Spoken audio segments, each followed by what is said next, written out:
अस्सलाम वालेकुम फ्रेंड्स, कैसे हो आप? उम्मीद करता हूँ खुश होंगे, हंसते होंगे, मुस्कुराते होंगे, हैप्पी होंगे। आप देख रहे हैं अपना चैनल जिसका नाम है Pakistan engineers reaction YouTube channel, जो हम लोगों ने बनाया है आपके लिए नई नई वीडियो दिखाने के लिए और नई नई वीडियो देखने के लिए, इन्फॉर्मेशन के लिए। हाँ जी। तो मेरे साथ बैठे हुए हैं हाफिज भाई, मैं हूँ आपका भाई जेजे भाई जॉन, और ये है पति भाई। आज हम बड़ी मज़ेदार और हैरत अंगेज वीडियो लेके हाजिर हुए हैं। वीडियो के मतलब बताएंगे आपको हाफिज भाई। वीडियो है जी, बड़ी अमेजिंग वीडियो है, क्योंकि आजकल जिस तरह के हालात चल रहे हैं इंडिया के बॉर्डर पर, इंडिया और चाइना की बहुत कशीदगी चल रही है।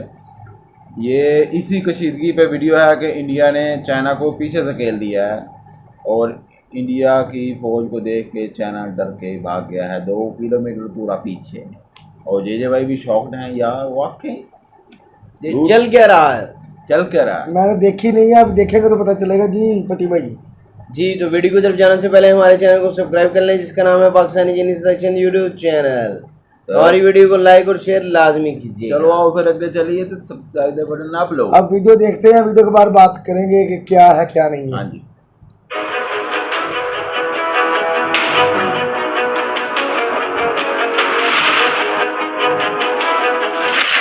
भारत की तैयारी देख चीन के छूटे पसीने। अचानक 2 किलोमीटर पीछे खिसकी चीनी सेना। 6 जून की बातचीत से पहले पसीना पसीना ड्रैगन। लद्दाख में भारतीय सरजमी पर कब्जा करने की फिराक में लगे चीन को अपने कदम पीछे हटाने पड़े हैं। वास्तविक नियंत्रण रेखा पर हजारों सैनिकों की तैनाती के बाद अपने मंसूबे में नाकामयाब होते देख अब चीनी ड्रैगन करीब 2 किलोमीटर पीछे हट गया है। इतना ही नहीं, अब तक आक्रामक रुख अख्तियार करने वाली चीनी सेना 3-4 दिनों से शांत है। चीनी सेना के पीछे हटने के बाद भारतीय सेना अपनी जगह से 1 किलोमीटर पीछे आई है। पेंगोंग लेक के पास फिंगर 4 इलाके में भारत और चीनी सेनाओं के बीच कुछ दिनों से तनाव बना हुआ है। 6 जून को दोनों देशों के बीच जो बैठक होने वाली है, उसमें पेंगोंग इलाके पर ही ज्यादा फोकस रहने की संभावना है। चीनी सेना फिंगर 4 इलाके में कई हफ्ते से डटी हुई है, जो भारत के नियंत्रण में है। इस मामले में डिफेंस एक्सपर्ट मान रहे हैं कि चीन भारत के लद्दाख समेत बॉर्डर पर सभी जगह इंच आगे बढ़ने की टैक्टिक पर काम कर रहा है। चीन की ताजा हरकत भी इसी से जुड़ी हुई है। डोकलाम की तरह इस बार भी चीन को उम्मीद थी कि वो भारतीय जमीन पर कब्जा कर लेगा, लेकिन ऐसा होता दिखाई नहीं दे रहा है। आखिर चीन ने क्यों खींची कदम पीछे? चीन के अपने कदम वापस खींचने के पीछे कई वजह बताई जा रही हैं, जिसमें सबसे मजबूत वजह है भारतीय सेना की जोरदार जवाबी तैयारी।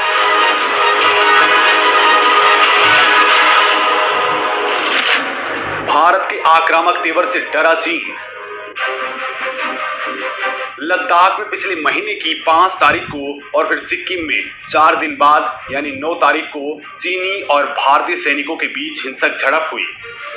सिक्किम का तनाव तो नहीं बढ़ा, लेकिन लद्दाख में गलवान और पेंगोंग लेक के पास एलएसी पर चीन ने आक्रामकता दिखाई और दबाव की रणनीति के तहत अपने सैनिक बढ़ाने शुरू कर दिए।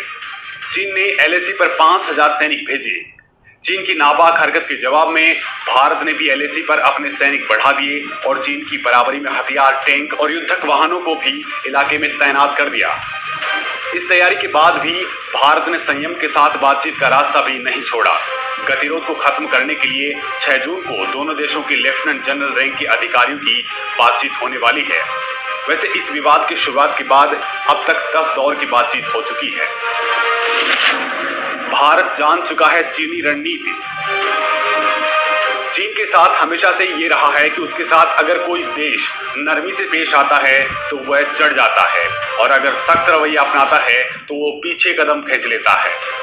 चीन की गीदड़ भभकी की पुरानी आदत रही है, हालांकि ड्रैगन के साथ शक्ति दिखाने पर वो सही रहते हैं। चीन अपनी विस्तारवादी नीति को आगे बढ़ाने में लगा हुआ है। चीन जो भारत के साथ कर रहा है, वही जापान, ताइवान और वियतनाम जैसे अन्य पड़ोसी देशों के साथ भी कर रहा है। आंतरिक संकटों से घिरा है चीन। चीन के पीछे हटने की एक बड़ी वजह चीन में आंतरिक संकट भी है। कोरोना वायरस संकट की वजह से चीन की अर्थव्यवस्था भीषण मंदी के दौर से गुजर रही है। दुनिया की फैक्ट्री कहे जाने वाले चीन से निर्यात कम हो गया है। इससे वहां के नागरिकों में बेरोजगारी और असंतोष बढ़ रहा है। इसे दबाने के लिए चीनी नेतृत्व राष्ट्रवाद का कार्ड खेल रहा है। अमेरिका की वजह से वो ताइवान और साउथ चाइना सी में कुछ नहीं कर पा रहा, तो उसने भारत के खिलाफ दबाव बढ़ाना शुरू कर दिया। चीनी राष्ट्रपति शी जिनपिंग के सपने को पूरा करने के लिए चीन ने अरबों डॉलर खर्च कर बेल्ट एंड रोड परियोजना शुरू की थी, लेकिन उससे कोई बड़ा फायदा होता नहीं दिख रहा। इससे चीन पर आंतरिक स्तर पर दबाव बढ़ता जा रहा है। चीन पर बढ़ा चौतरफा दबाव। चीन के अचानक पीछे हटने की वजह इंटरनेशनल प्रेशर भी है, क्योंकि साउथ चाइना सी, कोरोना और व्यापार के मुद्दे पर अमेरिका के साथ उसकी जंग चल रही है। अमेरिकी राष्ट्रपति डोनाल्ड ट्रंप ने दुनिया के ताकतवर देशों के ग्रुप G7 का विस्तार कर भारत को शामिल करने के संकेत दिए हैं। इतना ही नहीं, जापान, वियतनाम, ऑस्ट्रेलिया और ताइवान चीन की विस्तारवादी नीति का लगातार विरोध कर रहे हैं। चौतरफा गिरा चीन इस समय बड़ी सेना रखने वाले भारत से जंग का खतरा मोल नहीं ले सकता।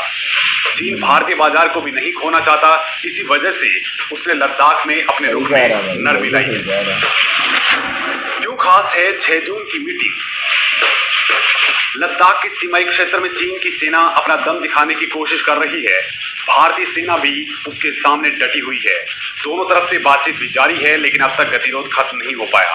अब एक बार फिर दोनों मुल्कों की सेना बातचीत करने जा रही है। ये मीटिंग 6 जून को प्रस्तावित है। मीटिंग में दोनों देशों के लेफ्टिनेंट जनरल रैंक के अधिकारी हिस्सा लेंगे। ये मीटिंग भारत और चीन के बीच चल रहे विवाद की वजह से काफी महत्वपूर्ण है।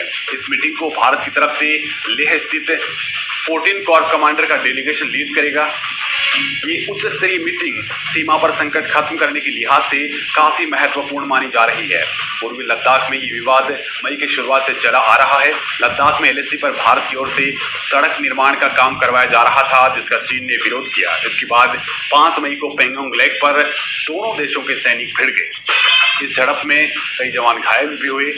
इसके बाद चीन ने इलाके में सक्रियता बढ़ा दी और जिसके जवाब में भारत ने भी अपना मोर्चा खोल लिया। वाह जी वाह, उसने 2-4 पॉइंट वैलिड बताए हैं। चीन दिखा रहा है कि लड़ने के मूड में, लेकिन रियल में उसने लड़ना नहीं। बाकी दोनों देश भी चाहते हैं कि लड़ाई ना हो। ये सारे स्ट्रेटेजिक होते हैं पॉइंट, एजेंसियों के, फौज के, हुकूमतों के, ये सारे पॉइंट होते हैं। दूसरी बात यह है कि चाइना लड़ना भी नहीं चाहता, क्योंकि बहुत बड़ी मार्केट है चाइना की इंडिया, क्योंकि बहुत सारी इलेक्ट्रॉनिक अशिया हैं जो इंडिया चाइना से इंपोर्ट करता है। सारी दुनिया करती है, क्योंकि इलेक्ट्रॉनिक अशिया में चाइना का कोई सानी नहीं है। वो हर चीज़ की कॉपी ओरिजिनल की तरह बना देता है। हर चीज़ मिल जाती है चाइना से। पाकिस्तान में भी बहुत चलता है भाई। हाँ जी, की कहते हो जी भाई? मैं कह रहा कि जो कुछ भी है ना, ये जिस तरह 1 किलोमीटर वो पीछे हटे ने इंडिया के फौजी, तो 2 किलोमीटर हटे ने चाइना के फौजी। इन्होंने बेशक मेरी तो यही दुआ वा, इन्होंने हट जाना चाहिए दोनों ने पीछे, क्योंकि कोई भी नुकसान ना होवे। ये अगर वैसे भी कर रहे या जिस तरह भी कर रहे ना, मगर जो भी कर रहे असरात खतरनाक ही होंगे। अवाम इधर भी डरती होएगी चाइना की, दिल च खौफ होएगा। इंडिया की अवाम भी डरती होगी, खौफ होएगा दिल च, कि क्योंकि इनके नताज बहुत ही भयानक निकलते हैं। अगर जंग छिड़ गई तो इन्होंने नताज बहुत भयानक निकलते। तो मेरी दुआ जिस तरह 1 किलोमीटर 2 किलोमीटर पीछे होए ने ना, चाहे किस तरह भी होए, आलमी दबाव की वजह तो होए या इन्होंने कोई अपनी सोचिया समझे हैगियां वा रणनीतियां, हाँ जी, तो पीछे होए ने, तो बेहतर यही आ कि मजीद पीछे हो जाए कि ये जी कशीदगी ना खत्म हो जाए बिल्कुल। ठीक है, तो हाथ खेल के प्यार में बना हर चीज़ गुजारना। यह जी कशीदगी है, जो कशीदगी चल रही है पाकिस्तान इंडिया में और इंडिया और चाइना में, ये नहीं होनी चाहिए। हम तो अमन चाहते हैं भाई जी। हम चाहते हैं पाकिस्तान का भी इंडिया के साथ कोई झगड़ा ना हो, इंडिया का पाकिस्तान के साथ कोई झगड़ा ना हो। जो भी खासकर मीडिया वाले इस बात को उठाए कि सब प्यार मोहब्बत, अगर मीडिया साथ दे कि ऐसी बातें ना करे कि अवाम में नफरत पैदा ना हो, तो कुछ भी नहीं होगा। सब कुछ प्यार मोहब्बत से होगा। ठीक है जी। तो ऐसे ही इंडिया के मीडिया और चाइना का मीडिया, वैसे पाकिस्तान का मीडिया, अगर ये तीनों अगर पॉजिटिव बातें करें ठीक है ना, पॉजिटिव रिपोर्टिंग करें तो पॉजिटिव रिपोर्टिंग करें, अवाम में नफरत ना फैलाएं तो सब कुछ ठीक हो जाएगा। कोई ऐसे हालात नहीं होंगे, खुश होंगे, अपने अपने मुल्क में तरक्की करेंगे, देखेंगे एक दूसरे को तरक्की करता। और एक बाकी बात तो सियासतदान बातें करते रहते। जो भी पाकिस्तान और इंडिया में मसाइल है ना, वो टेबल टॉक के जरिए हल होना चाहिए। हम तो ये चाहते हैं कि टेबल टॉक पे बैठ के हल हो और ये हम सुकून से रहें यार। क्या दुश्मनी, क्या नफरतें, ये बात ठीक नहीं है। जी पति भाई, ये वैसे ही आजकल पूरी दुनिया में कोरोना पैंडेमिक चल रही है। इस कंडीशन में जो है वार जो है वो बहुत मुमकिन ही नहीं है, बहुत नुकसानदेही। नुकसान है यार।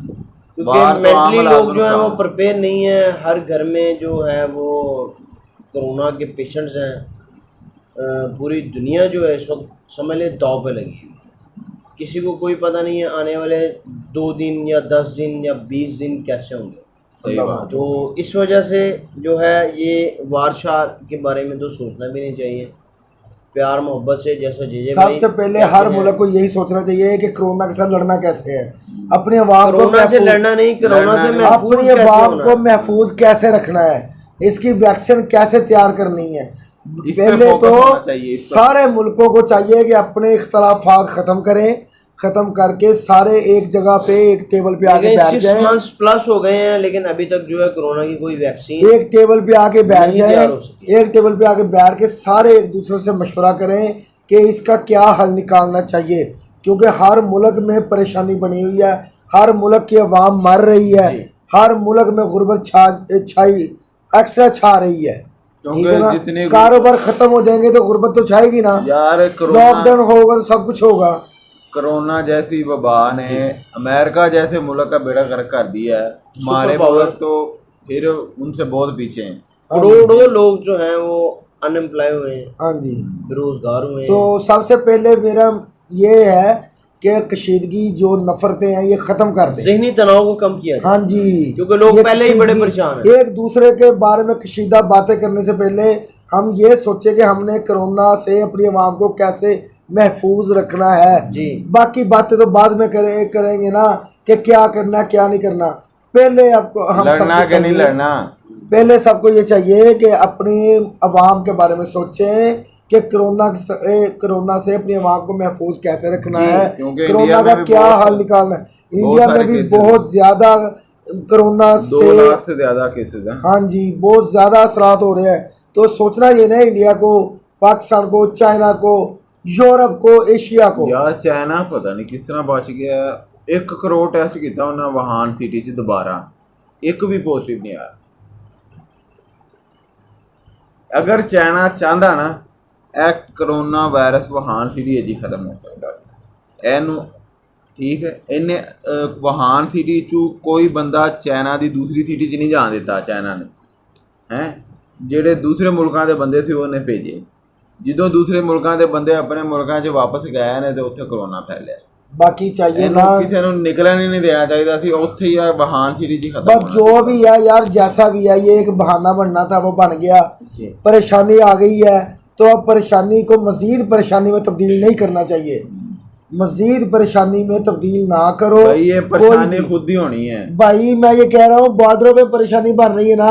एक तो कोरोना की परेशानी आ गई है, वो तो चलो आ गई है। अब बॉर्डरों की जो परेशानी है ना उसको मज़ीद नहीं तनाव देना चाहिए, मज़ीद नहीं बढ़ाना चाहिए, बल्कि उनको कंट्रोल करें, बैठे। वो तो सारी ज़िंदगी पड़ी है बॉर्डरों पे, क्या करना है क्या नहीं करना वो तो बाद का मसला है। पहले अब कोरोना का हल निकालने के कैसे निकालना है। और दूसरा, आपने इस दोनों बातों के बारे में आपकी क्या राय है आपने कमेंट में ज़रूर बताना है।